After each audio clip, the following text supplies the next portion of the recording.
दोस्तों, भाभी देवर को बोल देती है सरेआम नपुंसक और उसके बदले में उस भाभी को मिलती है मौत। अगर आप लोगों को इस कहानी के बारे में पूरा जानना है तो आप लोग हमारे वीडियो को अंत तक जरूर देखें।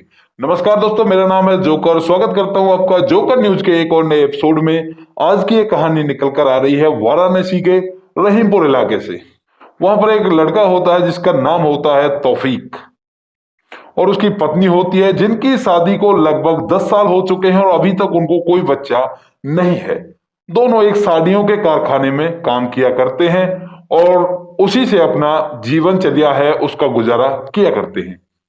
और दोस्तों, उनकी एक भाभी होती है जिसकी उम्र होती है लगभग 45 साल, यानी कि यहाँ पर वो जो उनकी भाभी है वो उनसे काफी एज में बड़ी है। और उसके लगभग 8 बच्चे होते हैं जिनमें से 6 लड़के होते हैं और 2 लड़कियां होती हैं। और दोस्तों, उनका परिवार हंसी खुशी चल रहा था। यहाँ पर कोई भी कैसी दिक्कत नहीं थी। दोनों परिवार आपस में घुल मिल कर रहा करते थे, क्योंकि तौफीक के बच्चे नहीं थे परंतु उसके बड़े भाई के 8-9 बच्चे थे, तो उसमें कोई दिक्कत नहीं थी। आपस में बच्चे भी इधर उधर एक दूसरे के घर में खेला करते थे। तो इसी दौरान एक दिन तौफीक अपने कमरे में आराम कर रहा था और वहीं पर आकर उसके बड़े भाई के लड़के खेलने लगते हैं और पटाखे चलाने लगते हैं उनके घर में आकर।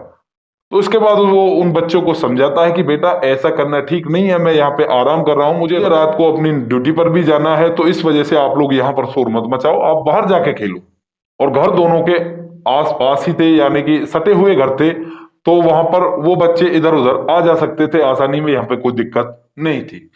अब दोस्तों, इसके बाद जो बच्चे हैं, बच्चे तो बच्चे होते हैं, बच्चे बच्चे भला किसी की कहाँ सुनते हैं, तो बच्चे फिर भी वहां पर शोर मचाते रहते हैं, वहां पर पटाखे चलाते रहते हैं। तो दोस्तों, इसके बाद जो तौफीक होता है उसको थोड़ा सा गुस्सा आ जाता है, और गुस्सा आने के दौरान वो उन बच्चे को थोड़ा तेज आवाज में डांट देता है, और वो तेज आवाज उसकी भाभी को सुन जाती है। और इसको सुनने के बाद वो अपने घर से बाहर आती है और जोर जोर से तौफीक को गालियां देने लगती है। और इसके बाद तौफीक जैसे ही अपनी बालकोनी यानी कि कमरे के ऊपर से झांक कर देखता है, तो नीचे खड़ी हुई उसकी भाभी सभी लोगों के सामने जोर जोर से उसको गालियां दे रही थी। तो इसके बाद वो कहता है कि भाभी, इन बच्चों को संभाल लो, ये इतना शोर कर रहे हैं कि मुझे शाम को ड्यूटी पर जाना है और मैं अपना कॉन्सेंट्रेट वहां पे नहीं कर पाऊंगा। तो उसके बाद वो बोलती है कि तुम्हें बच्चे संभालने कहाँ आते हैं, तुम बच्चों का क्या जानो, कैसे परवरिश की जाती है, तुम तो एक नपुंसक हो। इस बात को सुनने के बाद जो तौफीक होता है उसके सीने में एक अलग सी आग लग जाती है। उसको अपने ऊपर काफी पछतावा होने लगता है और अपनी भाभी के ऊपर काफी सारा गुस्सा आने लगता है। अब दोस्तों, इसके बाद जो तौफीक होता है वो अंदर ही अंदर कुछ सोचता रहता है, कुछ प्लानिंग करता रहता है और अपने घर में आ जाता है। वहां पर जो लोग होते हैं वो उनका बीच बिचावरा करवा देते हैं।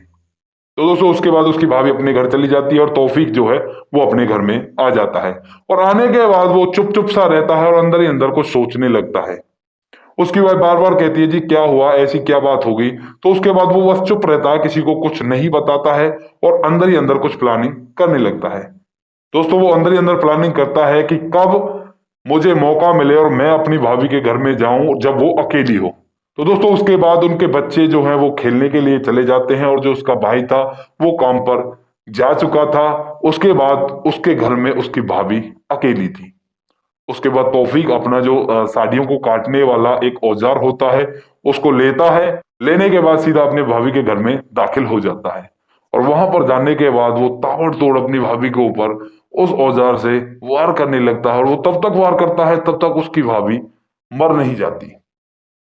और इसके बाद उसकी भाभी जो है वो मर जाती है। और इसके बाद दोनों के घर आसपास थे, जैसा कि मैंने आप लोगों को बताया था।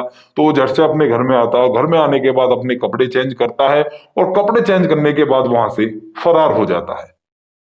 अब दोस्तों, इसके बाद जैसे ही शाम को उसका हस्बैंड वहां पे घर पे आता है और वो देखता है कि उसकी जो वाइफ है वो मरी पड़ी हुई है, तो वो जोर जोर से चीखने चिल्लाने लगता है। तो अड़ोस पड़ोस के सभी वहां पर इकट्ठा हो जाते हैं, और इकट्ठा होने के बाद उस मंजर को देखने के बाद सभी के पैरों तले से जमीन खिसक जाती है, क्योंकि वहां पर उस औरत का इतनी बुरी तरह से मर्डर किया गया था कि मानो किसी हैवान ने उसको मारा हो। अब दोस्तों, इसके बाद वहां पर पुलिस बुलाई जाती है। पुलिस आने के बाद पुलिस पूछताछ करती है कि किसी की इससे कोई पर्सनल दुश्मनी तो नहीं थी।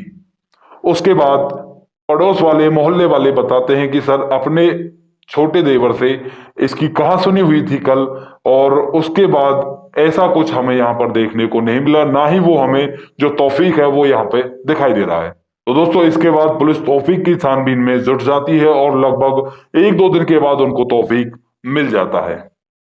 इसके बाद तौफीक से पूछा जाता है कि तूने भला ऐसा क्यों किया, अपने भाई का घर ही तूने बर्बाद कर दिया। तो दोस्तों इसके बाद तौफीक बताता है कि साहब पहले तो ये मुझसे अकेले में ही कहा करती थी नपुंसक, परंतु इस बार तो इसने पूरे के पूरे मोहल्ले के सामने मुझसे नपुंसक कहा और मुझसे इस बात को सुनकर रहा नहीं गया, तो इसके बाद मैंने इसका कत्ल कर दिया।